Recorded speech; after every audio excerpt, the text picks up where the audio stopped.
Chères paroissiennes et paroissiens, oui, notre vie de confinés se poursuit avec le grand calme de la ville, sans circulation, ni bruit intempestif venant de divers chantiers. Restent les cloches de nos églises qui nous rappellent que nous sommes dans cette fête de Pâques jusqu'à la Pentecôte.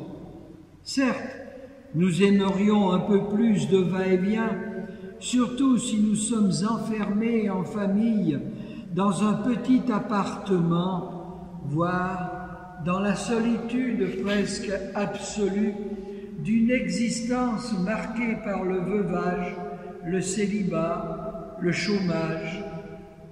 Derrière ces situations évoquées, des visages nous apparaissent certainement, peut-être le vôtre. Nos cloches qui égrènent les heures nous conduisent du dimanche de Pâques au dimanche de la divine miséricorde institué par saint Jean-Paul II. En effet, à partir du pardon offert sur la croix, rayonne sur l'humanité cette bonne nouvelle de la miséricorde. Jésus nous révèle cette miséricorde qui est comme le cœur de Dieu, un cœur sacré, pour reprendre les mots de sainte Marguerite Marie ou de sainte Faustine. En accueillant cette miséricorde sur notre propre vie, en retrouvant l'ouverture à l'amour de l'autre et des autres, donc en s'éloignant de l'enfermement sur nous-mêmes, sur nos fautes, notre vocation humaine reprend sa place.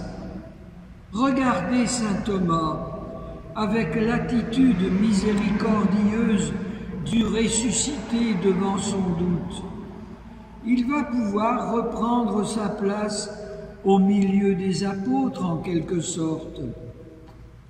Les cloches de nos églises nous rappellent notre baptême dans la miséricorde divine. Notre faute n'est jamais pour toujours devant nous.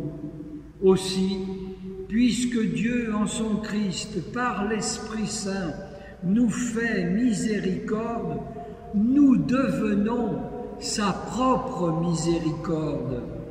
C'est notre avenir.